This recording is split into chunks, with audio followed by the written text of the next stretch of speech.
Le cancer est l'une des épreuves les plus douloureuses que nous réserve la vie. Lorsqu'elles y sont confrontées, les femmes ont un besoin accru de soutien, d'attention, d'amour.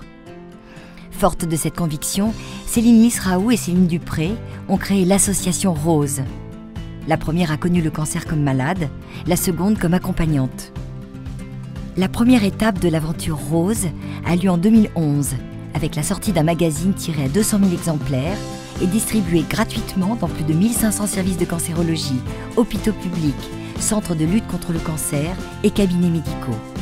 Je vous propose de découvrir un magazine qui s'appelle Rose. Très simplement, comment trouver un maillot qu'on se retrouve avec un sein en moins ou avec une prothèse? Comment annoncer la maladie à une malade? L'idée de ce journal est née de ça, de l'absence totale de moyens d'information pour les femmes et pour les familles malades en général. Rose a un écho tout particulier auprès des malades, mais également auprès du corps médical, qui est un soutien de taille. Féminité, écoute, humour, entraide sont les maîtres mots de cette communauté hors du commun.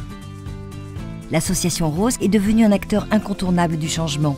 Pour preuve, 2 magazines par an, un site internet, bientôt un Blue pour les hommes atteints de cancer, des actions de lobbying pour défendre le droit des malades pendant et après la maladie, comme par exemple le droit à l'oubli bancaire et des services comme ce nouveau projet au sein d'un lieu unique, la Maison Rose. La première ouvrira ses portes à Bordeaux proposant des services aux malades. Là encore, ce n'est qu'un début.